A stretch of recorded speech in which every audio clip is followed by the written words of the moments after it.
So it says I'm live. I'm just going to open up the other page so I can take a look at it.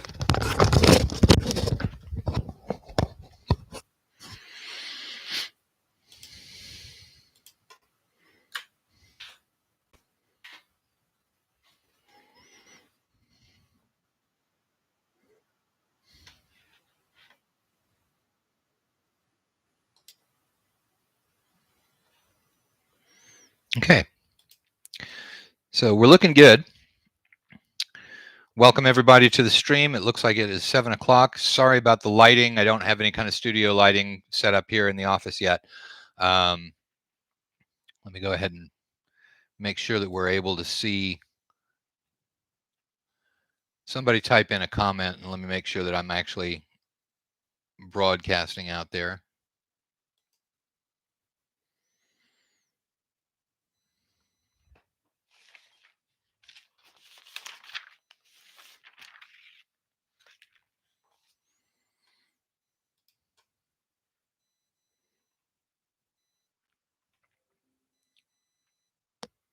Okay.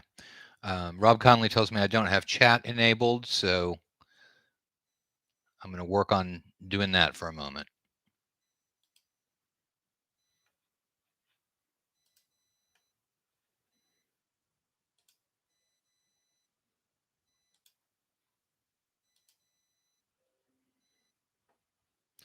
All right, and it looks like I've got that enabled, so if somebody can type a comment and make sure that the comments are working, because I'm going to rely fairly heavily on people asking questions once we get done with the main part of this.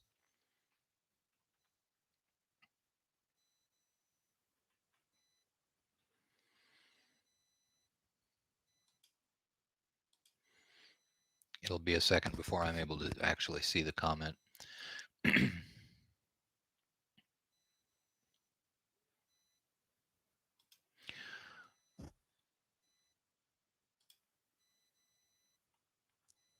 Oh, okay, it's showing them to me here on the side, so I don't even have to have that going. All right, great. Okay, everyone. Everyone's familiar with what is going on with Wizards possibly revoking the OGL, or to be more technical, deauthorizing version 1.0 of the OGL. And that's going to have various ramifications through the community. I think the very first thing I ought to say to anybody, and players, this is probably not really an issue for you, but publishers who are watching, don't panic. This is not a situation where panic is necessary. The world is not going to end.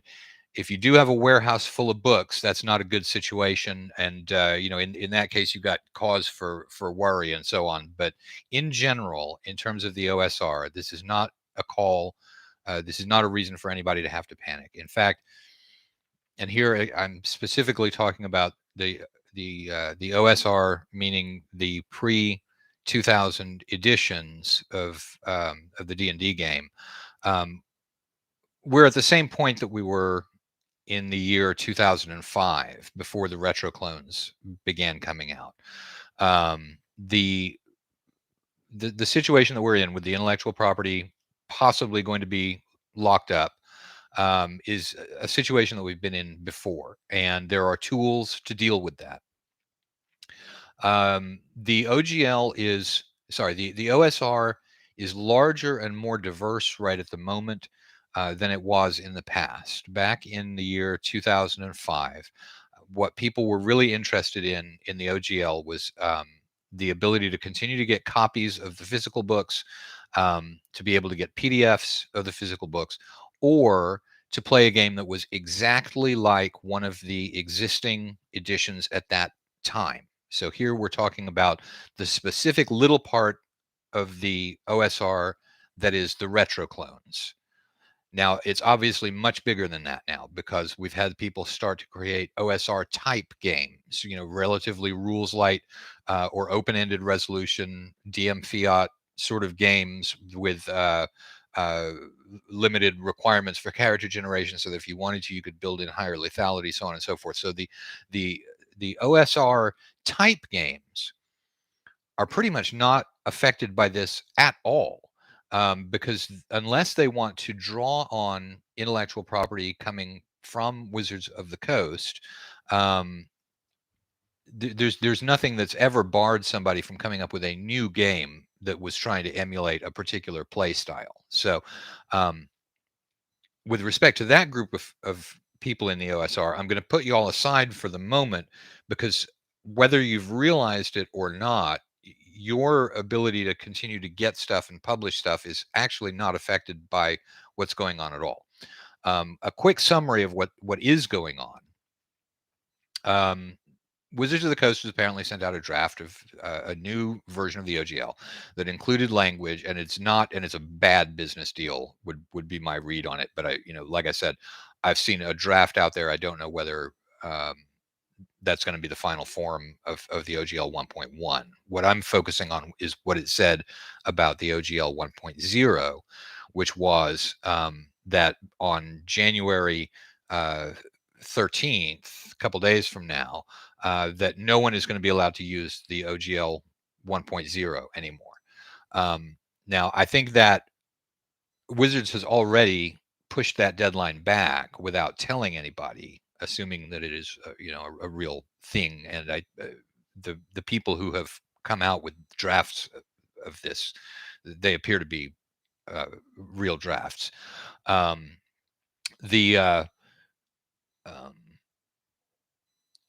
think that Wizards has already pushed that back without telling anybody. The reason being, there are warehouses filled with books out there from some of the larger publishers. Troll Lord Games will be a company that I'm going to come back to a couple of times on this. Troll Lord has got lots of books in warehouses. There's not a judge in creation who would look at a relatively ambiguous contract and say that one party, especially the drafter, which can in some jurisdictions have an effect, can simply say, as of tomorrow, and we're giving you no warning, all of you, you're not allowed to sell anything that you have produced, that is physically produced. That would not count as reasonable in the mind of I think any judge in the United States. So there is going to be some delay in terms of that affecting physical books, most likely. And so in terms of what I guess maybe one of the things to do is to go through what are my predictions on this, and they're not likely to be any better than anybody else's predictions. This is just from having been inside corporations and been inside law firms. There is one likelihood that they'll simply push back the deadline. There is another likelihood, and that I think is probably the most likely, that they'll say, we'll more time to think about it, we'll reconsider, but they won't actually reconsider.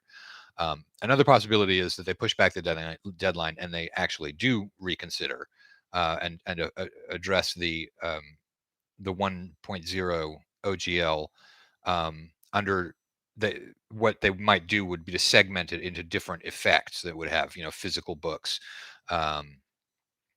There's a lot more complexity in here that I think the lawyers who wrote that document probably didn't think through. More likely what happened was that they didn't have access to data. For example, I'm pretty sure they didn't know about the fact that Wizards had a website out there that made commentary on the draft, which strongly suggested that it was an irrevocable license. So those I think are the most likely possibilities. It is possible that they will absolutely step back, make the OGL 1.0 irrevocable, but they have real reasons not to do that, because what's at the top of their minds is not by any means the OSR. What's at the top of their minds are the streamers and VTTs and income streams that they're possibly losing out on. And then secondarily, they're coming out with a new edition. There probably is some recollection there about what happened with 4th edition, the fact that Paizo stepped up, published the old game, and continued to kick Wizards' butt for the next 2 years, publishing Wizards' old game pretty much, and they're trying to forestall having that happen. And so really everything that's happening to the OSR is collateral damage. were not the focus of this, and so that gives us considerable wiggle room in terms of what to do. Um, so we've let me take a I'm going to take a quick swing through the various comments that we've got. Um, okay, we have one substantive question here about RPG games not using rules like D&D, but they're licensing their stuff under the OGL, and that again is an example of the collateral damage that I think the lawyers probably, because these are probably outside lawyers, it's probably an outside law firm, and that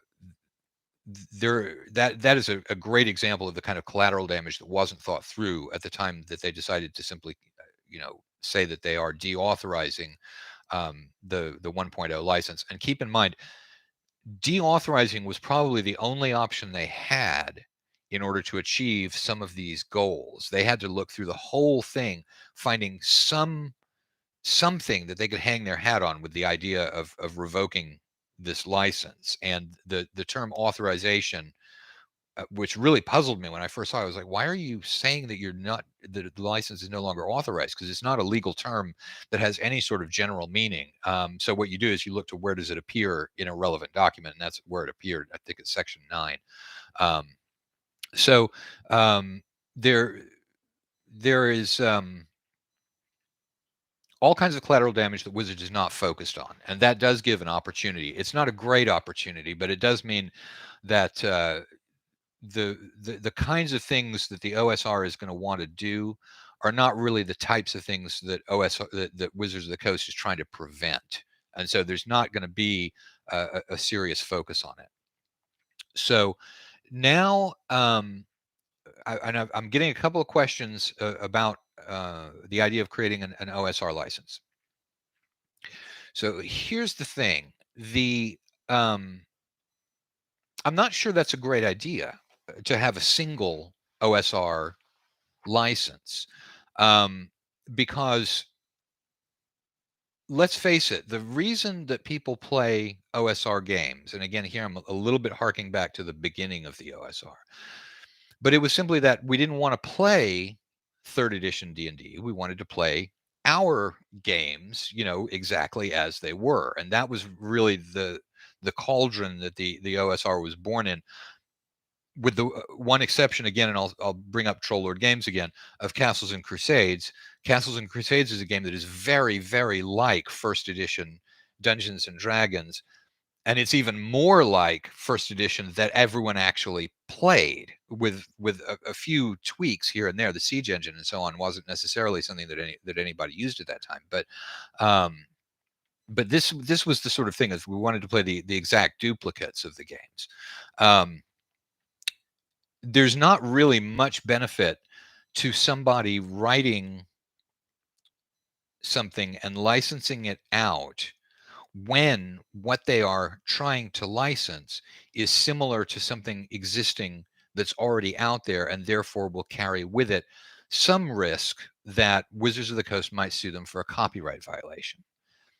You're actually potentially spreading the damage out larger if everyone adopts the license. Some of the intellectual property that's at the core of that license possibly ends up, in a copyright violations situation.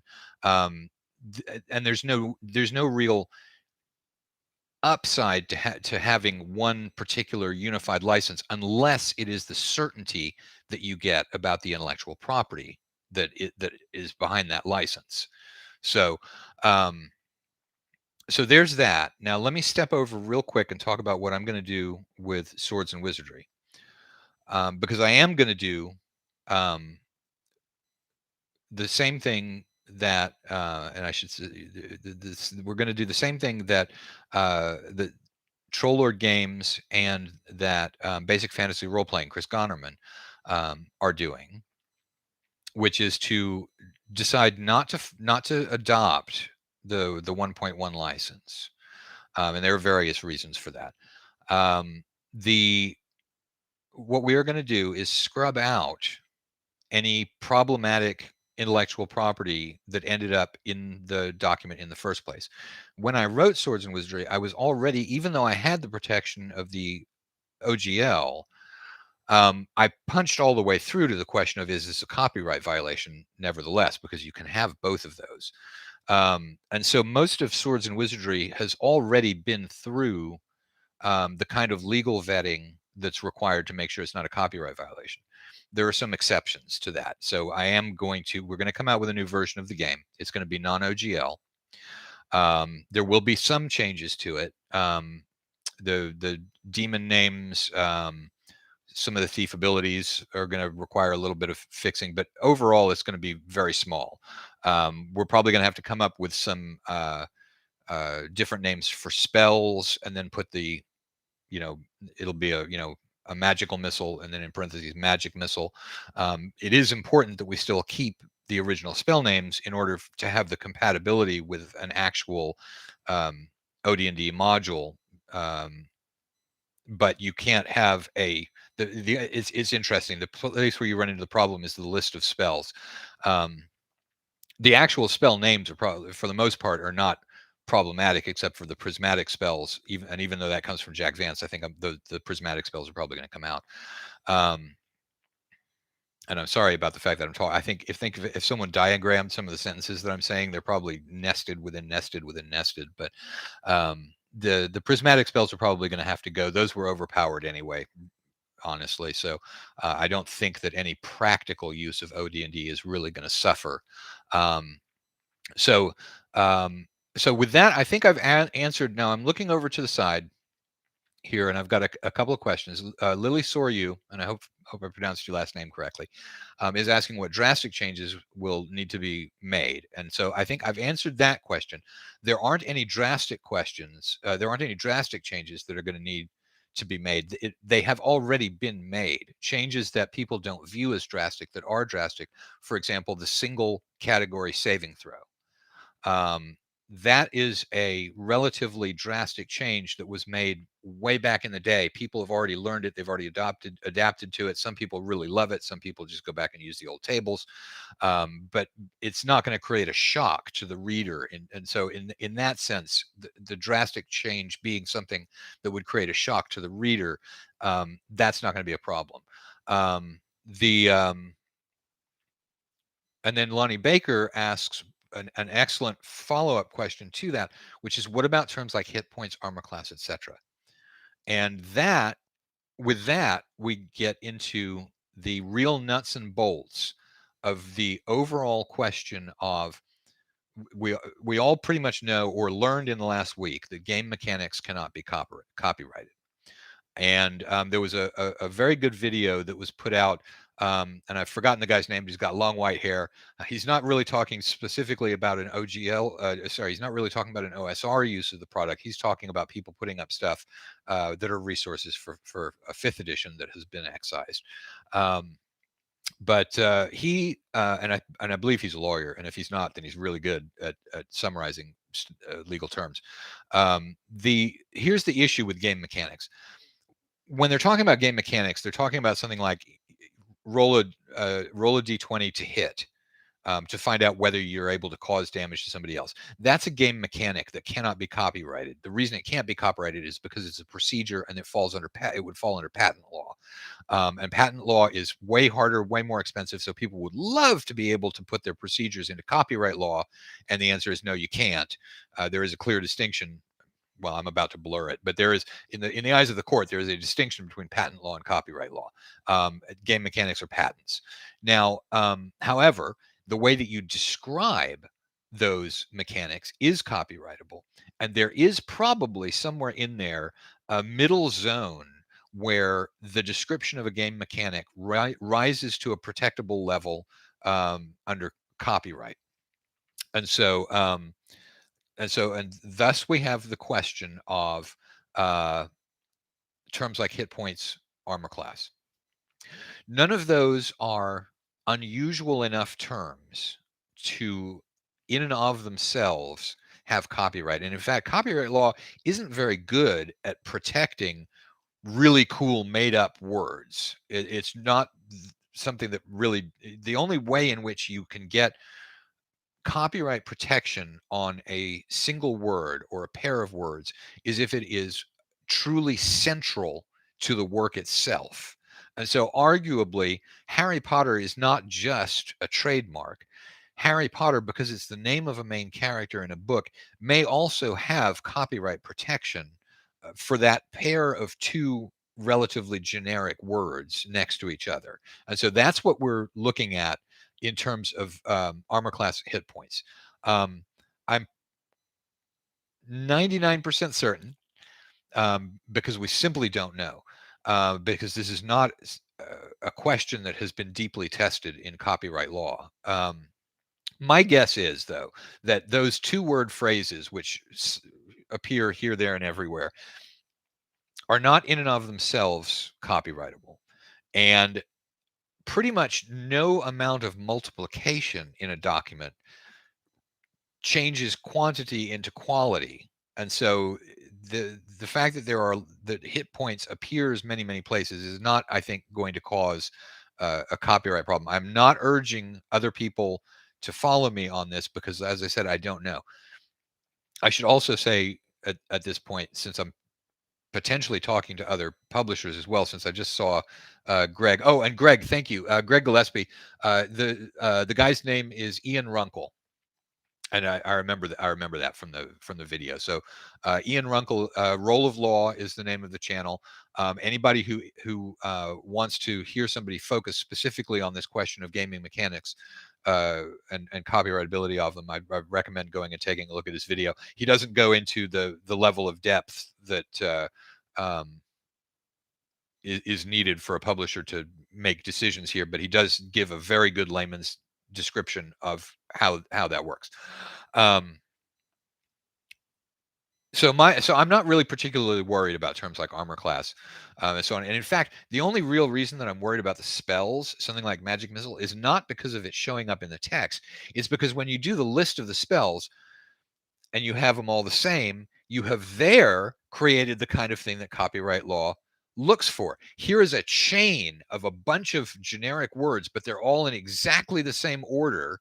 And so that list of, cleric spells or magic user spells, first level, magic user spells, there, because of the fact that you are using the same terms, at that one point in the document, you are going to have something that could be viewed as a copyright violation.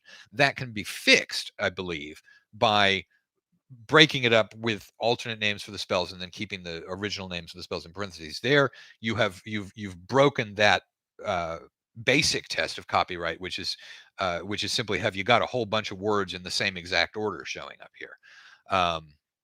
So that I think is the answer to that.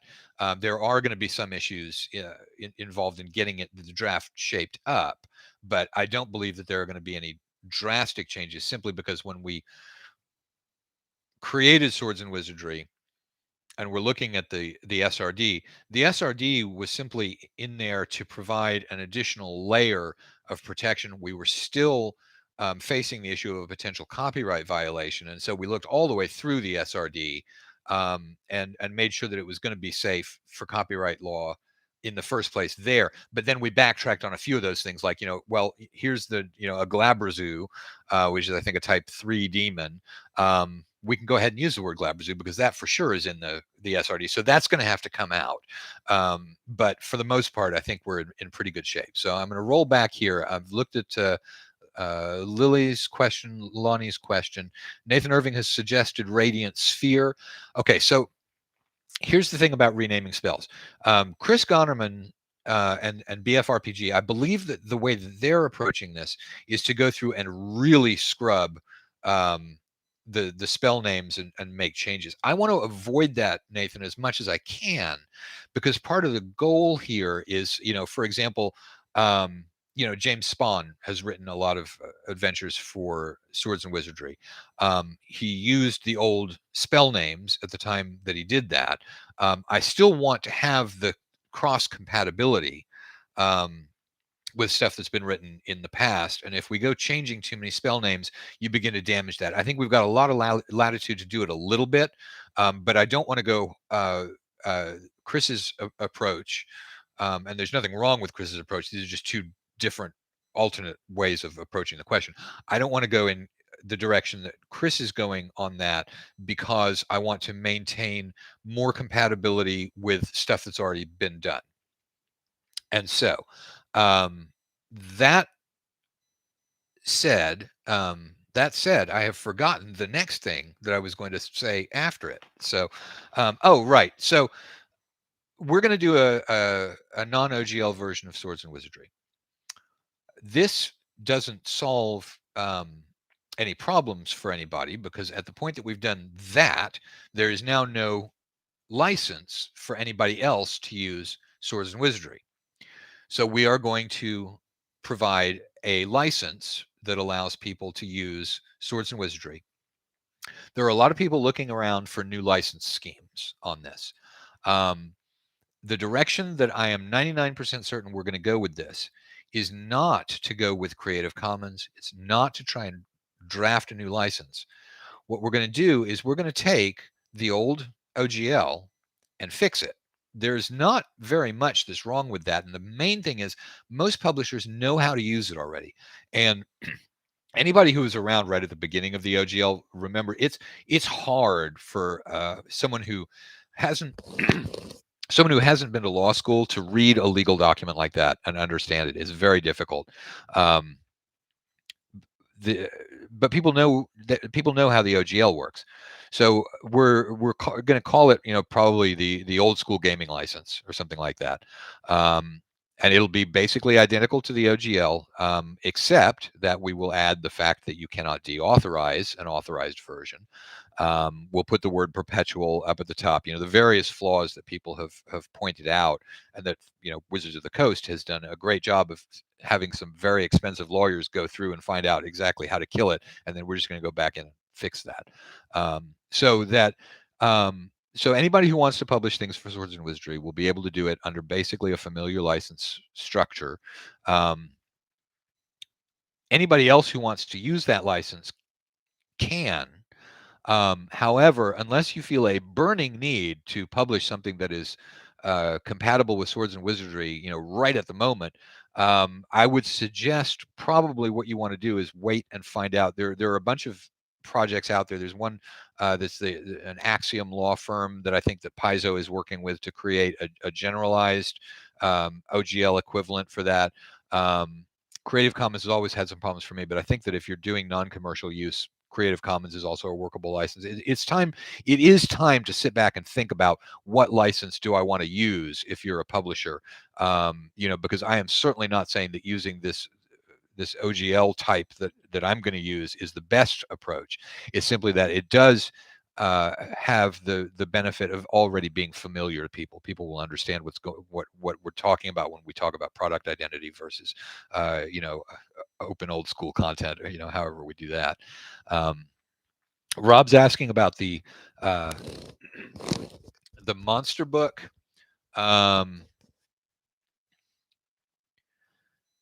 Okay, so for the monster book,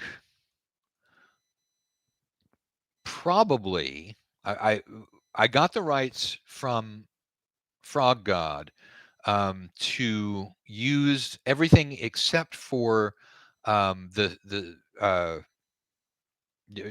all the monster descriptions and stuff like that. I took the right from Fog God to be able to use that. So probably that will be a product that we come out with so that we can attach this license to it.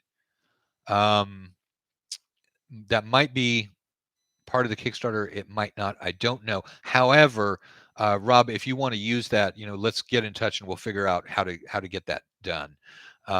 Rob Conley has been very, very helpful to me, by the way, with everybody, and anyone who's not familiar with him. He did the Majestic Wilderness, very big supporter of free and open content in OD&D and other out of print editions of D&D. And it is a great guy and very helpful and very knowledgeable, and so that's why I'm focusing on that.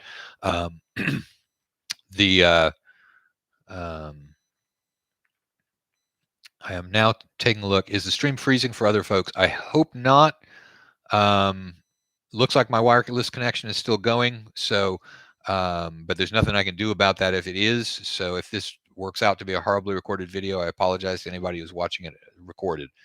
How hard is this going to be on us and other companies financially? Okay, so that's different. We really truly lucked out. We are because we don't, since Susie and I left Frog God, we don't have a whole lot of physical inventory sitting in warehouses. Physical inventory is the number one problem that companies are facing in general on this. All we've got is Tome of Adventure Design, and Tome of Adventure Design happened not to be an OGL product. And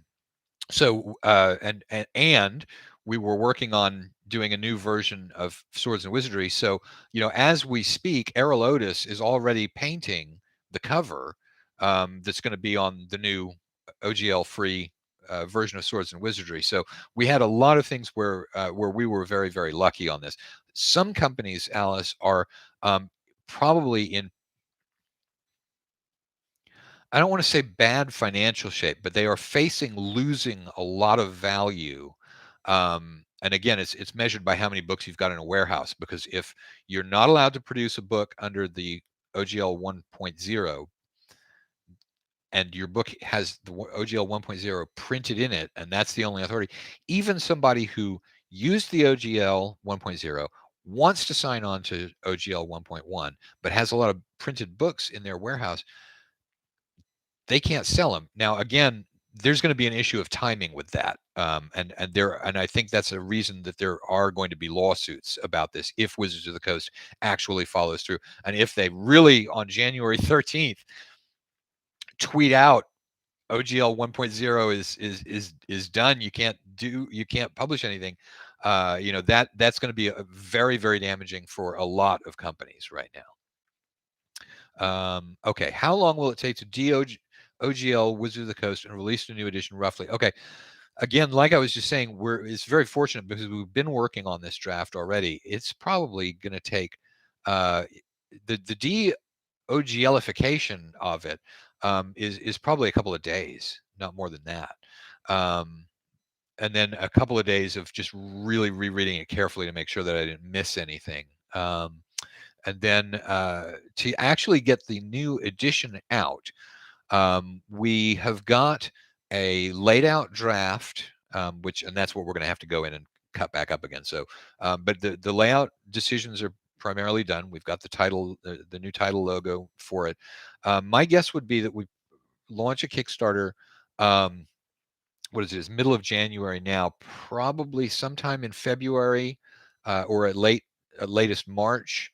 And we'll be able to get PDFs to people instantly upon the finishing of the Kickstarter, and then we'll consider whether we need to. I don't think we really need to come out with an OG. Sorry, we don't really need to come out with an SRD version of it, because I don't think, and this is something that I can get feedback on, and publishers contact me. I don't think anybody is rushing to market at this point, given how much chaos there is out there in the world. I don't think anyone is rushing to market so quickly that they would need to get a copy of the SRD for this before the actual game comes out. So and I might be wrong about that, and there might be circumstances where somebody does, um, but I think the schedule that we're roughly looking at right now is probably a Kickstarter in February or March. Now, I don't know if if Art Brown is watching this, but Art, okay, so yes, you know what? That does mean that City Encounters is going to get pushed back on the Kickstarter. Here's what I'm going to do. I think we're probably, just because Art Brown has been asking me about City Encounters for the last 3 years, 4 years, 5 years.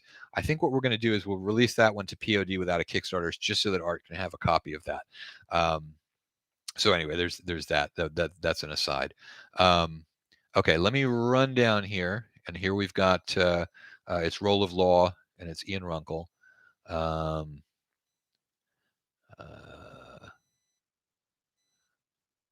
okay, and then we've also got the Roll for Combat thing. Now, if that is if we're talking about the Ryan Dancy interview there, then yeah, I would recommend that.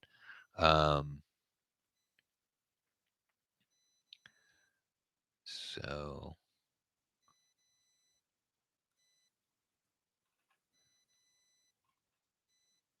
Now I'm just reading through here. Why are there games like Fate using the OGL?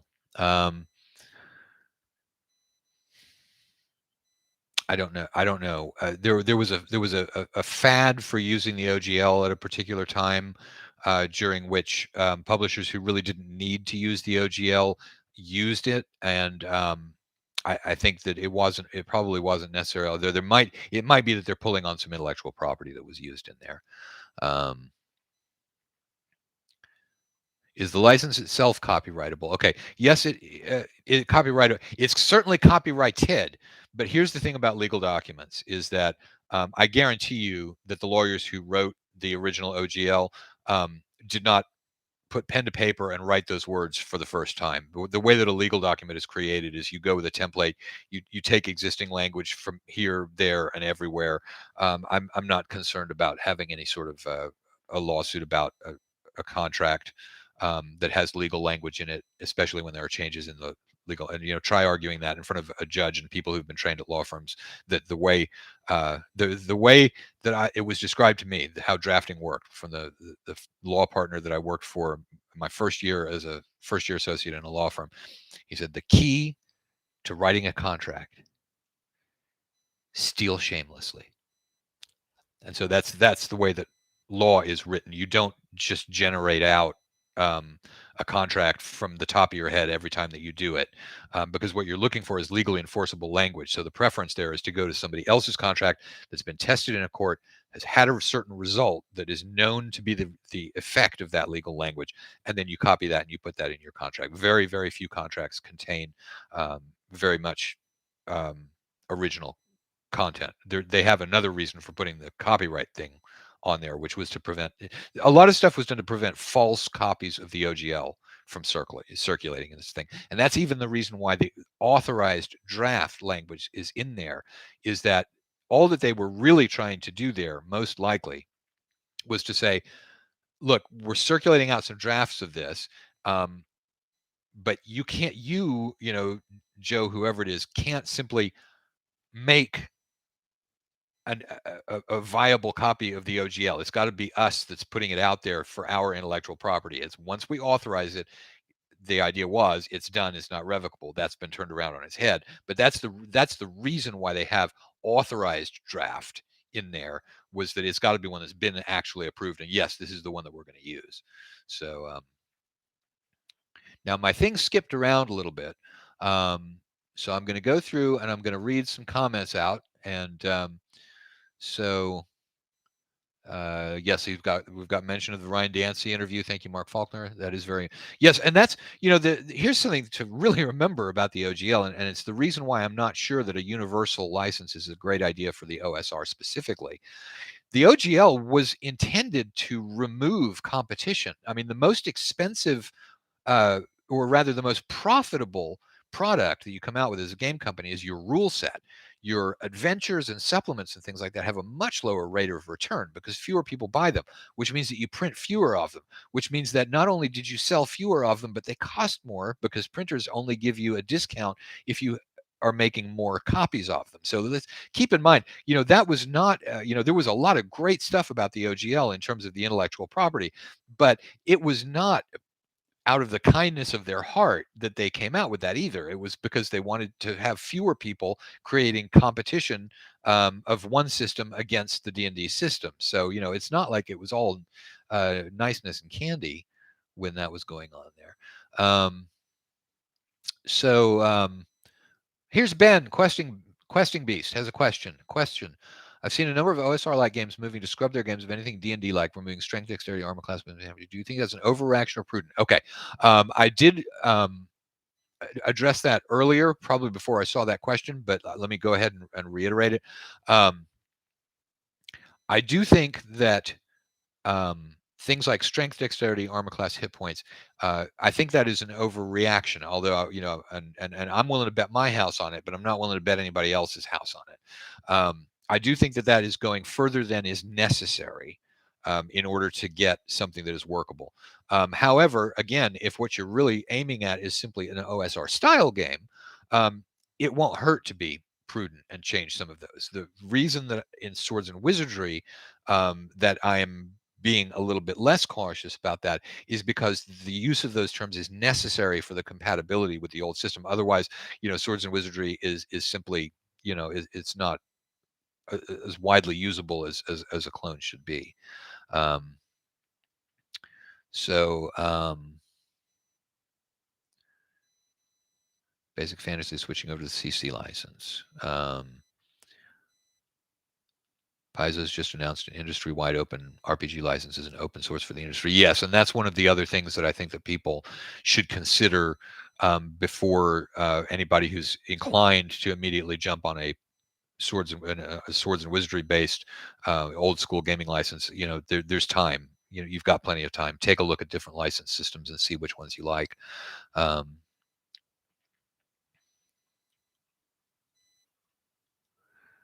Again, reading through here. We cannot let them take our lingua franca. Old D&D is the only way to keep some coherence in the OSR, and that I agree with. That is the reason why we're trying to keep all of the terms as closely as possible. Okay, there is the effect on Osric. I'm going to go back to that one.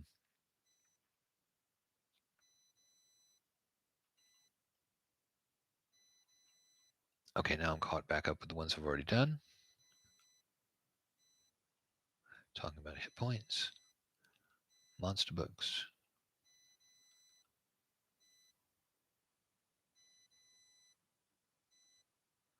Okay, Noah, you're asking the question of why is the presence of original names okay if in parentheses. Here's the reason. It's not actually the existence of the similar spell names here, there, and everywhere in the text. It's that when you do a list of the spells that a cleric can cast at first level, you are then creating a list of identical words in identical order, which is a basic copyright test. So you either have to break that up by putting in new spells, which you don't want to do because it's a clone, or make up a new name, but then keep the original name in parentheses, and that I think does it. And then any thoughts on will it likely impact old OSR books that were made in the past but still in print? Yeah, that's where one of the problems lies, is that the old OSR books that were under the open game license, if Wizards really does cancel it and really does begin suing, then those books are going to have to.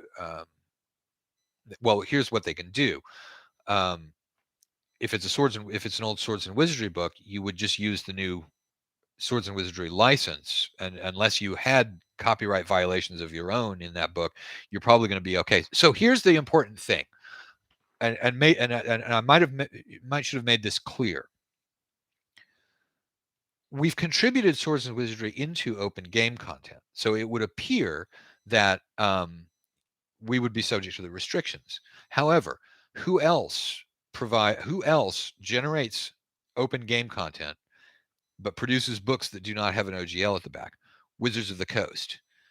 What that means is that the open game content that you generate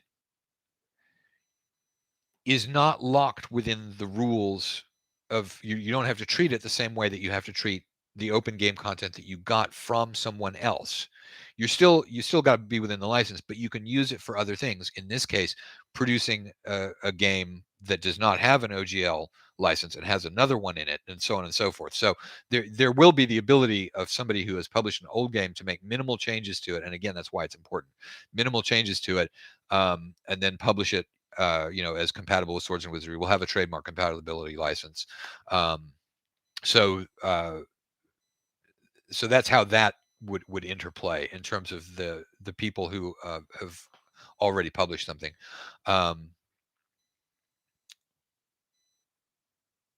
Okay, now I'm scrolling down several comments that I've already answered.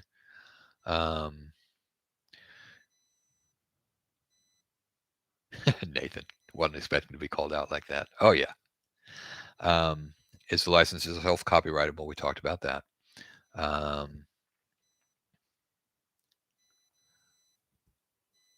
DM Quirrell just says lich, which I like that. Something that needed to be said. Lich. That's a very, very old term, actually, so I'm not worried about that one. Why are there games like Fate using the OGL? Talked about that. Talked about the monsters. Um, has anyone heard from Dan Proctor regarding how this affects his plans for a second edition library? I feel so bad for Dan Proctor. I bet you he's done a lot of work on that, and then to have this happen. I have not. Dan and I, Dan's been sort of out of the loop in terms of talking back and forth with people for quite a long time. He's not somebody that I've talked to since this has started. Um,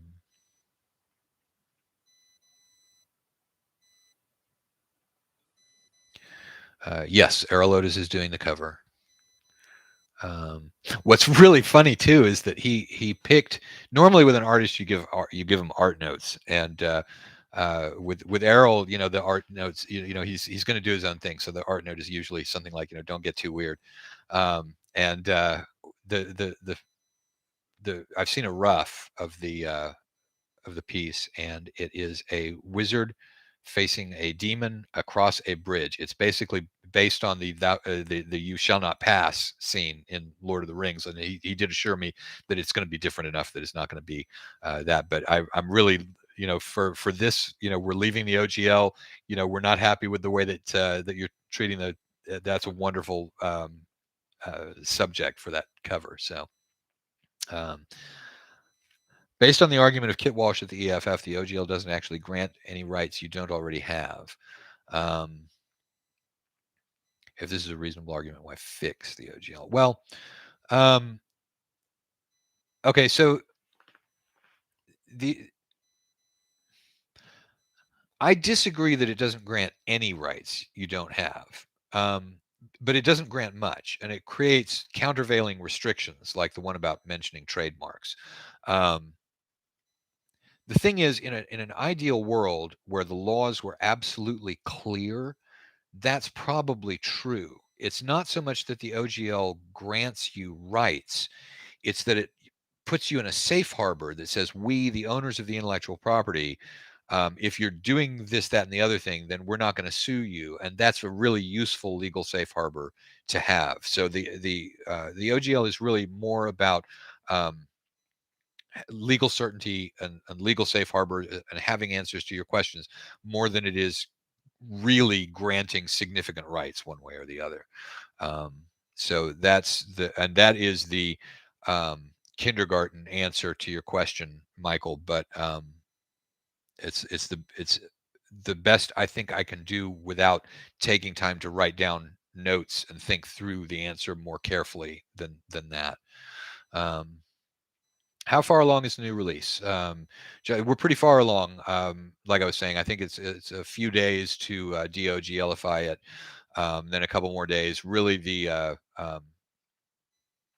are a couple of art things we're still looking for. And in fact, if there's an artist out there who would like to sell us some really cool borders for pages, and we're not going to do borders around the outside of the pages, but we got a few line break type borders. If there's anybody who wants to do some really cool border artwork for me, I will buy that.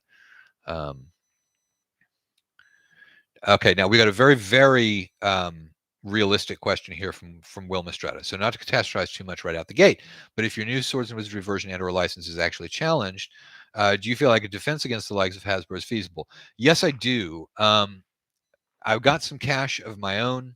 We'll have the money coming in from the Kickstarter, and at that point in time, I think that probably a GoFundMe for the legal work would be something doable. I'm a lawyer, although I don't practice law. Haven't paid bar dues to the state of Texas in 20 years, so my license is long suspended. But overall, yes, I think now, would I be as good as somebody like Paizo to do this project? Probably not. But again, like I said, um, I don't think that we are really uh, in the crosshairs with this, with Wizards of the Coast. They have bigger fish to fry, and different objectives. Um, so there's that.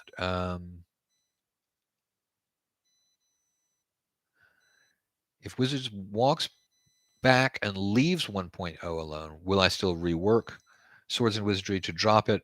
Okay. Here's what I think the answer to that is. I think this is a question from Jack Dandy. The reason that I'm making this video and that it took me a while before actually making this video was that question of what do we do if the OGL is actually not canceled? And I think the answer is a contract like that really relies on a certain amount of trust from the trust in the steward of the intellectual property, Wizards of the Coast. I think we've seen real tangible evidence. And again, I'm gonna wait a little bit because it is possible that this is not what they're really doing, that it was not their draft. But I think that the level of trust in Wizards of the Coast is dropped to a level where I think we need to get out of the OGL. So that is I think the answer to that.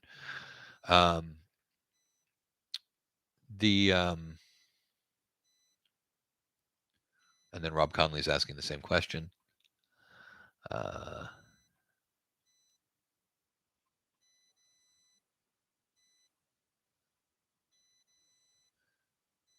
Oh, okay. Jim Wampler is just telling me that Dan Proctor posted yesterday that the OGL 1.1 likely kills his plans for Labyrinth Lord 2e.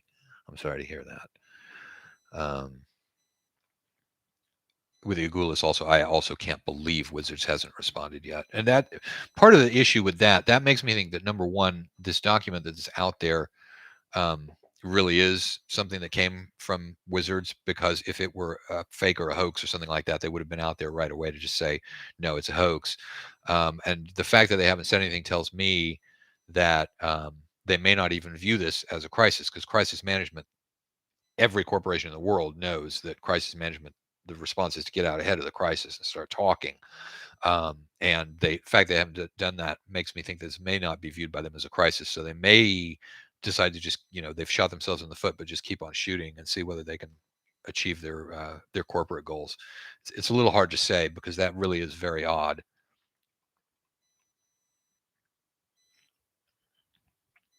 Jack Dandy is saying, I thought any books already published under 1.0a would be safe and could even be printed again, even if they deauthorize it. Yeah, well, that was the understanding that everybody had about how the OGL worked, and I think that it is the correct understanding of what it was, what the contract meant at the time that it was promulgated. There's evidence to support that in things that were said on the website by Wizards of the Coast. I know that Tom Tullis has copied a screenshot of that old website. He probably got it from somewhere. I'm sure it's out there, talking about what happens if you don't like a new version of the OGL. Oh, you just keep on using it. That is what they said, and that actually provides evidence as to what the contract means if it is considered to be ambiguous. However, that does not stop Wizards of the Coast from simply saying, we're deauthorizing it. Everybody is not allowed to publish, anything that they had.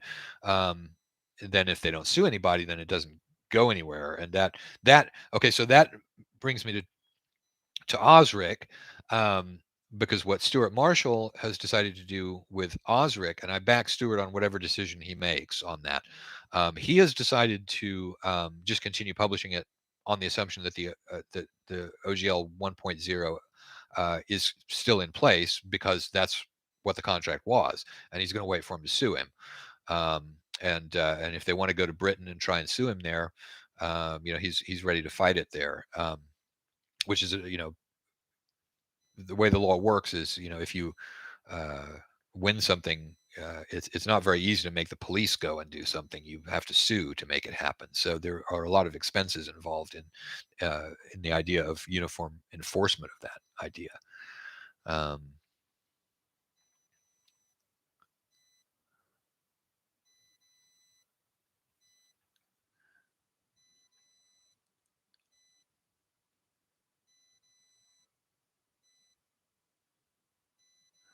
Just looking through the comments over here. Sorry for the weird pause. Maybe we'll throw some music in there or something like that if we ever edit this for the recording. Will the new Swords and Wizardry be available as a PDF? Yes, it will.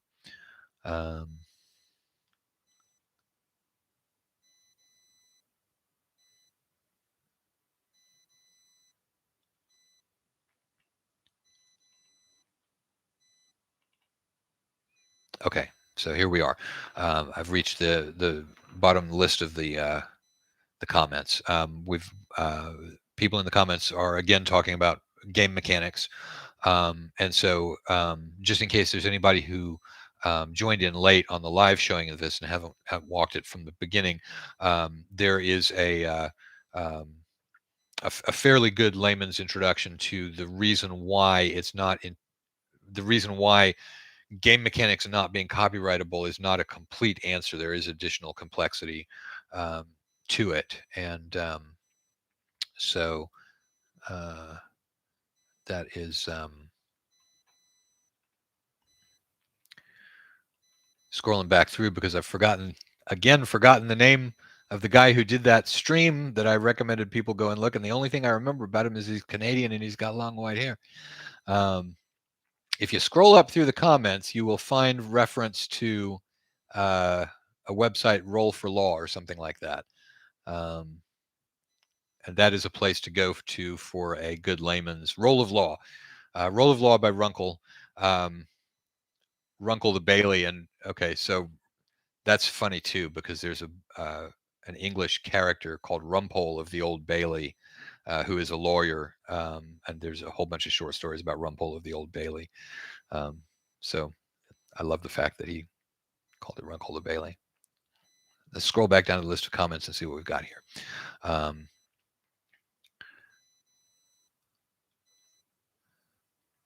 Yeah, see, that's the thing David McNamara is pointing out. Copyright law is hard and complicated. Contract law is comparatively straightforward, and that is correct. Am I planning on revamping the layout on the new Swords and Wizardry? Yeah, we are redoing the layout. I'm trying to stay close to the names like Prismatic Sphere so that people can identify it. Okay. So there is the I think we are pretty much done with all of the things that I wanted to cover in terms of this. What do I think about the viability of the nominative fair use approach for adventures and supplements? Okay, that's a really good question. So nominative fair use approach, what Alex is talking about there is what normally we're talking about in layman's language when we talk about copyrightable and non-copyrightable. What actually happens is that pretty much everything is copyrightable. It's just that there are exceptions to copyright. Several doctrines, the main one being fair use, which includes subcategories, because I think that like parody is considered fair use, quotation, short quotations are fair use, so on and so forth. So what Alex is asking there is this idea of going completely non-OGL. What if I want to do an adventure or a supplement? Can I just go non-OGL? The answer to that is yes, and that's a lot easier to do. However, as a publisher who wants to either sell copies or have a wide audience or whatever it may be, usually the more specific you get, the more people like the product. Which doesn't necessarily translate to more sales. So you see this weird sort of spectrum with adventures that the more generic they get, they will usually sell more, but people are, that was okay, but it's not really for my game system. So that's really a decision on the publisher. For the publisher to make in terms of what is it that you're trying to deliver to your customers, what is it that your customers want to get from you, and it really falls more into that sort of thing. But it's absolutely doable. In fact, there are many generic adventures that have been done outside of the OGL, outside of a rules system, and many of them are quite good. How much defense is there to the amount of time in years that the OGL has been in use? Okay, in terms of copyright, there's none, because something being, if you do something that's a copyright violation, you've got a statute of limitations out there, but that's about it. In terms of the OGL, certain aspects of the fact that the OGL has been out there for a long time can be very important. If there's an ambiguity in the contract and there has been a course of dealing that has been followed, the length of time that it's been out there is significant. But the answer is that you've asked a question that I could answer in a whole bunch of different ways, all of which are really complicated. So I'm going to basically duck and not answer the question, Dell. Um, so yeah, and Dell, if you want to do the borders that I need, Dell, I'm gonna email you after this tomorrow and ask for some borders. Um,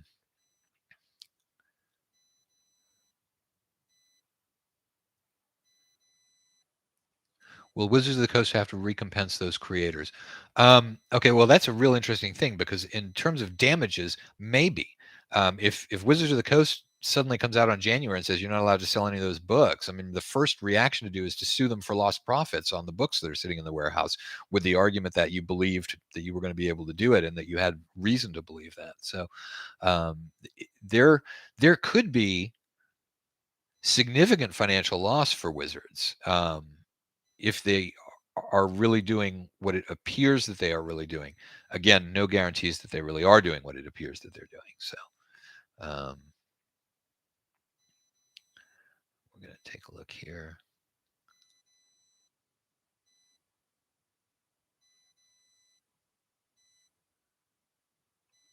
Yeah.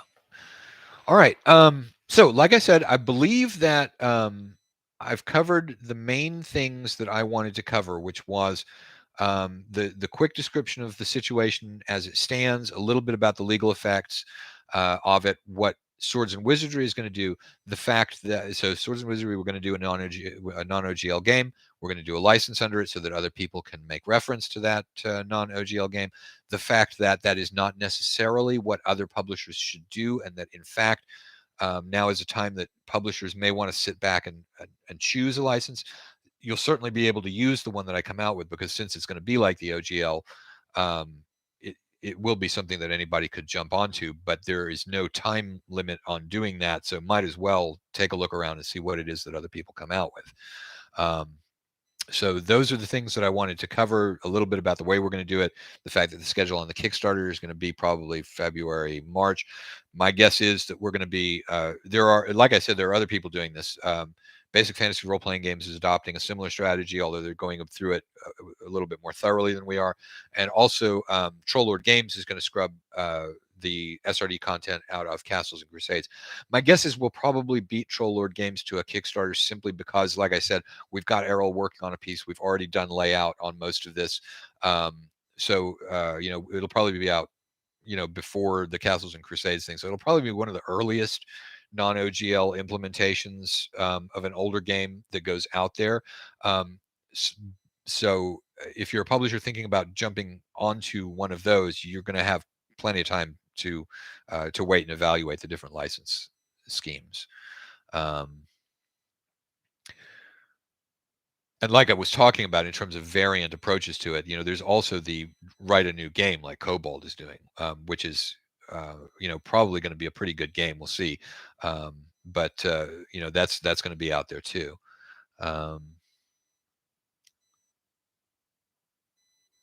Is it possible that by publishers dropping the OGL out of products that they are showing they believe the new OGL invalidates the old OGL?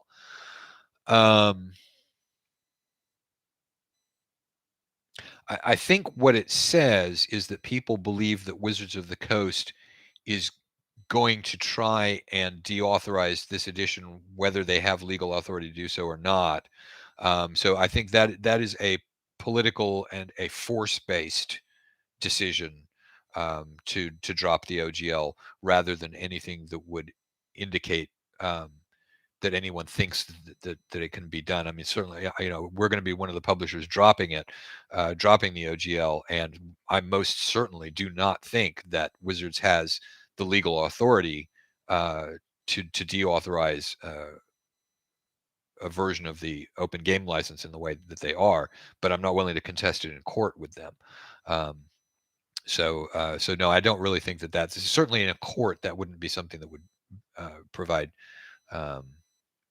any sort of evidence. So Nunya, that is the answer to the question that you asked there.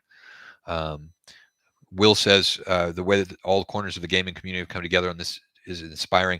I absolutely agree. I could not be prouder of the various publishers and fans of the OSR in terms of the way that they've responded, and beyond that as well, gamers at large, because people who play the games don't they're not going to be nearly so much as affected by this. There will always continue to be, gaming products for gamers to buy and so on and so forth. So the fact that the average gamer on the street has looked through and said, "Hey, this is hurting some of these third-party publishers, and that's not good," and they're stepping up and doing something about it, that makes me very, very proud of the gamers as well.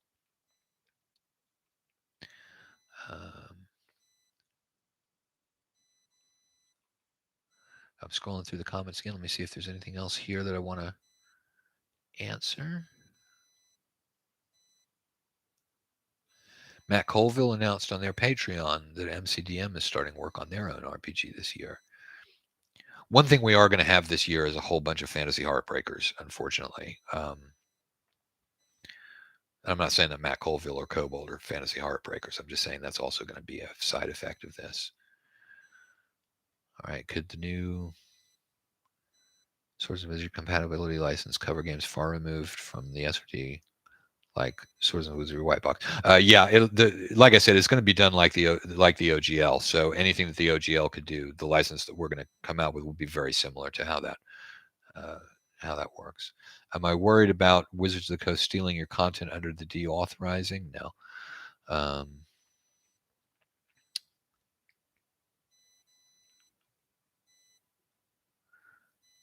Enforcement will be a nightmare, like Guppy says. Yes, absolutely.